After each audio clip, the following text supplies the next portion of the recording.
चैनपुर गांव में फरहान और रियाज नाम के दो दोस्त रहा करते थे। फरहान बहुत ही मेहनती था, जबकि रियाज आलसी और अपने खेतों में काम न करने वाला था। अरे वाह फरहान बेटा, मैंने सुना है इस साल तुम्हारी बहुत ही अच्छी फसल हुई है। हाँ काका, इस बार मेरी फसल बहुत ही अच्छी हुई है। फसल बेचने पर मुझे बहुत अच्छा मुनाफा होगा। बेटा, तुम्हारे खेत में कुल कितनी बोरी फसल हुई है? काका, 5 एकड़ जमीन पर कुल 140 बोरी फसल हुई है। ठीक है काका, चलो अब मैं चलता हूँ, मुझे आज अनाज बेचने के लिए जाना है। फरहान वहां से चला जाता है। कुछ देर बाद रियाज खेत की ओर जा रहा था। अरे रियाज बेटा, कहाँ जा रहे हो? काका, खेत में फसल की बोरियां आज सुबह जल्दी भर दी थीं, अब उन्हीं को लेने जा रहा हूं। रियाज बेटा, तुम्हारे पास भी 5 एकड़ जमीन है ना? तो तुम्हारे खेत में इस बार कितनी फसल की बोरियां हुई हैं? काका, मेरे पास 5 एकड़ जमीन है और मेरी जमीन पर इस बार 1 एकड़ में 20 बोरियां हुई हैं, तो 5 एकड़ की कुल 100 बोरियां हुई हैं। क्या कहा? तुम्हारे खेत में 100 बोरी की फसल ही हुई है? तुम्हारे दोस्त फरहान के खेत में 140 बोरियां हुई हैं, जबकि तुम्हारे खेत और फरहान के खेत की जमीन एक जैसी है। मेरे दोस्त फरहान के खेत में 140 बोरियां की फसल हुई है, लेकिन उसने मुझे बताया ही नहीं। ठीक है काका, मैं चलता हूं। फिर फरहान शाम को अपनी फसल बेचकर घर लौट जाता है। मीना, मेरी फसल में 40 बोरियों का नुकसान हुआ है। मुझे पता है, तुम्हें 40 बोरियों का नुकसान इसलिए हुआ है क्योंकि तुम रामू की तरह मेहनत नहीं करते। तुम्हारा जब मन होता है तुम खेत में जाते हो। अगर ऐसा ही रहा तो कैसे चलेगा? अरे मीना, इसमें मेरी भी क्या गलती है? मुझसे जितना हो सके मैंने सब कर लिया। अब मुझे तुम ही बताओ, मैं और क्या करूं?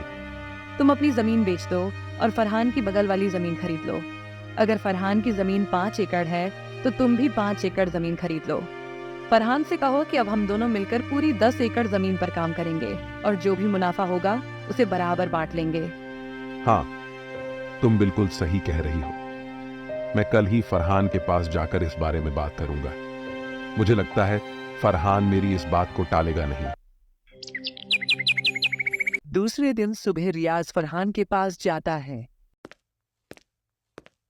और फरहान भाई, कैसे हो तुम? हाँ हाँ रियाज भाई, मैं ठीक हूँ, लेकिन सुबह सुबह हमारे इधर कैसे आना हुआ? सब तो ठीक है ना? फरहान आपन दोनों बचपन के अच्छे दोस्त हैं। मैं इन सोच रहा था कि मेरी जमीन बेच दूं और तुम्हारी जमीन के पास की जमीन खरीद लो, पूरी 5 एकड़। हाँ रियाज भाई, खरीद लो, ये तो बहुत अच्छा है, मुझे भी अच्छा पड़ोसी मिलेगा। लेकिन अगर तुम्हें एतराज ना हो तो हम दोनों मिलकर इस जमीन पर खेती करें, इससे हमें अच्छा मुनाफा होगा। हाँ हाँ रियाज भाई, मुझे इस बात से कोई एतराज नहीं है। चलो हम सेठ मणिराम के पास चलकर जमीन की खरीदारी की बात करते हैं। फिर दोनों सेठ मणिराम के पास जाते हैं। सेठ जी, फरहान के पास वाली जो जमीन आपके है वो जमीन मुझे खरीदना है। तो खरीद लो, मैंने कब मना किया है, लेकिन खरीदने के लिए पैसे लेकर आया हो। दरअसल बात ऐसी है सेठ जी, मैं अपनी 5 एकड़ जमीन बेचना चाहता हूँ और फरहान के बगल वाली 5 एकड़ जमीन खरीदना चाहता हूँ। तो खरीद लो, मुझे कोई दिक्कत नहीं है, लेकिन हमारे जमीन के बदले तुम्हारी जमीन, और मुझे 20,000 और चाहिए। लेकिन सेठ जी, मेरी जमीन भी तो 5 एकड़ की है और आपकी जमीन भी 5 एकड़ की है, फिर आप मुझसे 20,000 और क्यों मांग रहे हैं? जमीन की कीमत समय के हिसाब से होती है। अगर तुम्हें लेनी है तो 20,000 दे दो, वरना कोई बात नहीं। ठीक है सेठ जी, मैं 20,000 और दे दूंगा, लेकिन आपकी जमीन मुझे दे दो। रियाज सेठ मणिराम से जमीन खरीद लेता है और फिर ऐसे ही कुछ दिन बीतने के बाद। सुनो रियाज, कल से खेत में हल चलाना शुरू करना होगा, इसलिए तुम सुबह तैयार रहना। अरे यार, हल चलाने में बहुत मेहनत लगती है, मुझे कोई बहाना बनाना पड़ेगा। फरहान भाई, आज मेरी पत्नी के पिताजी का देहांत हो गया है, मुझे कुछ दिन के लिए उनके यहाँ जाना पड़ेगा। ठीक है रियाज भाई, तुम जाओ, तुम्हारे हिस्से का काम मैं देख लूंगा, तुम बेफिक्र होकर जाओ। वाह, ये तो बहुत अच्छा है। अब फरहान अकेले काम करेगा। कुछ देर बाद रियाज अपनी पत्नी के साथ ससुराल चला जाता है। तुम इतने परेशान क्यों लग रहे हो? अरे कुछ नहीं, रियाज अपने पत्नी के साथ मायके गया है और खेत में बहुत काम है। अरे इतना परेशान मत होइए, जब तक रियाज भाई नहीं आते तब तक आपके साथ खेत में काम में करूंगा। फरहान अपनी पत्नी हिना के साथ मिलकर खेतों में काम शुरू कर देता है। फिर कुछ दिन बीतने के बाद फरहान रियाज के यहाँ जाता है। सुनो भाई, रियाज बारिश के दिन चालू हो गए हैं और थोड़ी थोड़ी बारिश भी आने लगी है, तो मैं सोच रहा हूँ अपन दोनों मिलकर बारिश के पानी के जाने के लिए रास्ता बना दें। अगर अपन पानी के जाने के लिए रास्ता बना देंगे तो अपने खेत में बारिश का पानी एक जगह जमा नहीं होगा। अरे लेकिन फरहान भाई, मुझे आज बहुत जरूरी काम है। अरे क्या हुआ रियाज भाई, इस समय तुम्हें ऐसा कौन सा जरूरी काम आ गया? अरे हाँ, मैं तुम्हें बताना तो भूल ही गया था। मुझे तुम्हारी भाभी को लेकर शहर में डॉक्टर के यहाँ जाना है, क्योंकि 2-3 दिन से तुम्हारी भाभी की तबीयत बहुत खराब चल रही है। ठीक है रियाज, तुम चले जाना, मैं यहाँ का सारा काम काज देख लूंगा। फिर रियाज अपने मन में सोचता है, अरे वाह, ये तो मेरी इतनी जल्दी ही बात मान गया। मेरे हिस्से का काम भी करने के लिए तैयार हो गया। दोनों मिलकर खेती बाड़ी करेंगे। ये तरकीब मेरी बिल्कुल सही रही, नहीं तो मुझे अकेले ही खेत में इतना सारा काम करना पड़ता। क्या सोच रहे हो रियाज भाई, तुम चिंता मत करो। मैंने कहा ना, मैं यहाँ का सारा कामकाज देख लूंगा, तुम निश्चिंत हो के भाभी को डॉक्टर को दिखा लाओ। वही तो मैं सोच रहा हूं कि सारे कामकाज तुम्हारे ऊपर छोड़कर शहर जाना मुझे बिल्कुल अच्छा नहीं लग रहा, मगर क्या करूं, जाना तो पड़ेगा ही। फिर रियाज अपनी पत्नी को लेकर शहर चला जाता है। वो दूसरी ओर फरहान बारिश में भीगता हुआ अपने खेत में बारिश के पानी को जाने के लिए रास्ता बनाने लगता है। फिर रात होने पर, सुनो जी, मुझे ऐसा लगता है जब अपने खेत में कोई काम नहीं होता तो आपका दोस्त रियाज घर पर ही रहता है, और जैसे ही आपको खेत में कोई काम होता है वह कोई ना कोई बहाना बना लेता है। मेरा शक बिल्कुल सही है, वो जानबूझकर बहाने बनाता है और शहर चला जाता है। ये तुम क्या बोल रही हो हिना? ऐसा बोलकर मेरे और मेरे दोस्त के बीच झगड़ा करवाना चाहती हो? वो मेरा बचपन का दोस्त है, वो मुझे कभी धोखा नहीं दे सकता। आपको मेरी बातों पर बिल्कुल भी विश्वास नहीं है। कोई बात नहीं, देख लेना, कुछ ही दिनों में आपको सच का पता चल ही जाएगा। फिर ऐसे ही कुछ दिन बीतने के बाद फसल तैयार हो जाती है। रियाज भाई चलो, आज हमें फसल की कटाई करनी है, क्योंकि आज शाम को ही मुझे मेरी पत्नी के साथ शाली की शादी में जाना है, और आज फसल को नहीं काटा तो कल से फसल खराब होना शुरू हो जाएगी। हाँ फरहान भाई, चलो आज अपन फसल को काटकर बोरियों में भर लेंगे। फिर वो दोनों खेत में चले जाते हैं और पूरी फसल को काटकर बोरियों में भर लेते हैं। ठीक है रियाज भाई, अब अपन ने सारी फसल की बोरियां तो भर ली, और अब शाम भी हो रही है, तो मैं साली की शादी में जाने के लिए निकल रहा हूँ। तुम इन अनाज की बोरियों को बैलगाड़ी में भरकर अपने घर ले जाना। जब मैं कल आऊंगा तो अपन इस अनाज को मंडी में बेच आएंगे। अरे भाई, तुम चिंता मत करो। जब मुझे काम था तो सारा काम तुमने अकेले ही किया था, और अब तुम्हें काम है तो मैं सारा काम अकेले ही कर लूंगा। तुम इस बात की बिल्कुल भी चिंता मत करो। मैं इन बोरियों को बैलगाड़ी में भरकर घर ले जाऊंगा। फिर रियाज सारी फसल को बैलगाड़ी में भरकर घर ले आया। सारी फसल को यहाँ क्यों लेकर आए हो? मंडी में बेचकर क्यों नहीं आए? वह क्या है ना, फरहान उसकी साली की शादी में गया है और वह कल सुबह तक लौटेगा। उसके आने के बाद ही हम इन बोरियों को मंडी में बेच आएंगे। चलो, ये तो अच्छा है कि सारी बोरियां आप यहाँ लेकर आए हो।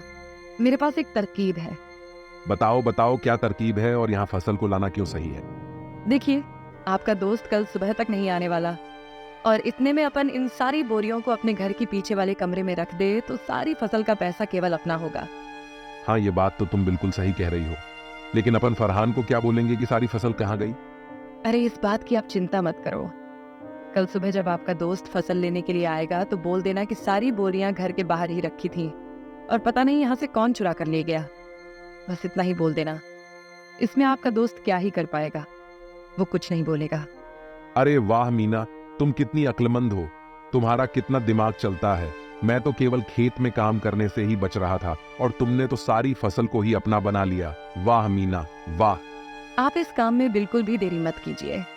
आप सारी बोरियों को बैलगाड़ी से उतारकर घर के बाहर ही रख दीजिए, ताकि गांव वाले भी देख सके कि बोरी आपने घर के बाहर रखी है। फिर रात होने पर अपन दोनों मिलकर बोरियों को छुपा देंगे। फिर रात होने पर दोनों पति पत्नी में मिलकर सारी बोरियों को घर के पीछे वाले कमरे में छुपा देते हैं। फिर अगले दिन सुबह होने पर रामू रियाज की यहाँ आता। अरे रियाज भाई, तुमने सारी बोरियां कहाँ पर रखी है? चलो आज अपन उनको मंडी में बेच आते हैं। हाँ हाँ फरहान भाई, चलो। फिर वो दोनों घर के बाहर जाते हैं। अरे बाप रे, मैंने अनाज की सारी बोरियां तो यहीं रखी थी, कहाँ गई बोरियां? अरे रियाज भाई, तुम ये क्या बोल रहे हो? कहाँ है सारी बोरियां? मुझे नहीं पता। मैंने सारी बोरियां कल शाम को यहीं लाकर रखी थी। मैंने सोचा था कि यहीं से सारी बोरियां उठाकर अपन मंडी में बेच आएंगे, लेकिन अब क्या करेंगे? अपनी सारी बोरियां तो चोरी हो गई।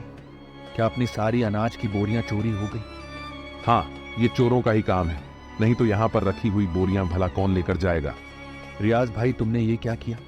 पूरे 6 महीने की मेहनत को तुमने चोरों के हाथों में सौंप दिया। मुझे तुमसे ये उम्मीद नहीं थी। अरे फरहान भाई, ये तुम क्या बोल रहे हो?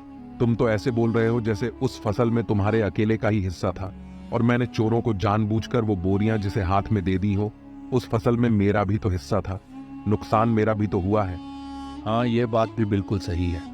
चोर अपन दोनों का ही हिस्सा लेकर गए हैं। अपन दोनों को ही बहुत बड़ा भारी नुकसान हुआ है। चलो ठीक है, अब मैं अपने घर चलता हूँ। ऐसा कहकर फरहान वहां से अपने घर चला जाता है और जाकर चुपचाप बैठ जाता है। क्या हुआ जी, आप इतने उदास क्यों नजर आ रहे हो? क्या बताऊं मैं तुम्हें? फिर फरहान अपनी पत्नी को सारी बात बता देता है। अरे तो कोई बात नहीं, आप चिंता मत कीजिए। अभी खेत में काम करने के लिए काफी समय है। जब तक आप अपने घर के बाहर वाले जमीन में सब्जियां लगाकर उन्हें बेचने का काम चालू कर दो। हाँ, तुम ये बात बिल्कुल सही कह रही हो। मैं कब तक ऐसे ही हाथ पे हाथ धरा बैठा रहूंगा? घर पर बैठे रहने से कौन सा मुझे बैठे बैठे पैसा मिल जाएगा? फिर फरहान सब्जियां लगाने के लिए जमीन में खुदाई करने लगता है। तभी खुदाई करते करते उसे एक मटका दिखाई देता। अरे, ये तो सोने चांदी से भरा हुआ मटका है।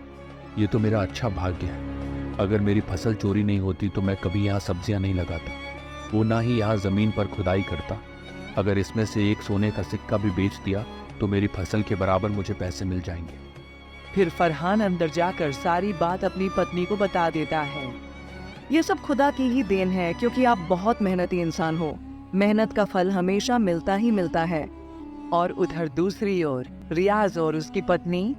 सुनो जी, आज रात को अपन इस फसल को मेरे भाई के यहाँ ले जाएंगे और रात में वहीं रुक जाएंगे। फिर कल सुबह इस फसल को शहर में ही बेच देंगे। हाँ हाँ, तुम बिल्कुल सही कह रही हो, अपन ऐसा ही करेंगे। फिर रात होने पर रियाज और उसकी पत्नी दोनों उस कमरे में जाते हैं तो देखते हैं उनकी सारी फसल की बोरियां खराब हो चुकी हैं। अरे ये क्या हो गया? अपन ने इनको यहाँ छुपाने से पहले यह तो सोचा ही नहीं कि अगर फसल को थोड़ी भी हवा नहीं मिलेगी तो सारी फसल खराब हो जाएगी। ये सब तुम्हारी वजह से हुआ है। जो अपन को अपने हिस्से में मिलने वाला था, अब तो वह भी नहीं मिलेगा। चला गया अब अपने हाथ से सब कुछ। अब क्या करेंगे अपन दोनों? हमारा सब बर्बाद हो गया। हाँ तो दोस्तों, हमें इस कहानी से यही सीख मिलती है कि हमें कभी भी किसी के साथ बुरा नहीं करना चाहिए, क्योंकि बुरा करने वालों के साथ बुराई ही होता है। और फरहान बहुत ही मेहनती आदमी था, तो उसे उसकी मेहनत का फल मिल ही गया। अगर मेरे वीडियो पसंद आए तो चैनल को सब्सक्राइब कर लो। Thanks for watching.